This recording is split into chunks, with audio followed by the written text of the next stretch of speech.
ચંડીગઢની mayor ચૂંટણીમાં ફરી એક વખત કોંગ્રેસ અને આમ આદમી પાર્ટી ભાજપના ચક્રવ્યૂહમાં ફસાઈ ગઈ છે। ચંડીગઢની મેયર ચૂંટણીમાં બહુમત ન હોવા છતાં અંતે ભાજપના ઉમેદવારની જીત થઈ ગઈ છે। આમ આદમી પાર્ટી અને કોંગ્રેસ સાથે મળીને પણ ભાજપને હરાવી ન શક્યા, જેમાં ભાજપ ઉમેદવાર હરપ્રીત કૌરને મેયર કુલ 19 મત સાથે ચૂંટણી જીતી ગયા છે।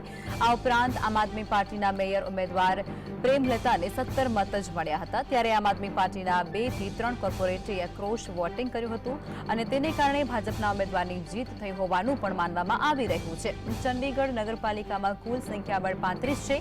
પાલિકાના 35 કાઉન્સિલરો સાથે ચંડીગઢના સાંસદ પણ મેયરની ચૂંટણીમાં મતદાન કરે છે। કુલ મળીને 36 મત છે અને 100% પોલિંગ પણ હોય છે।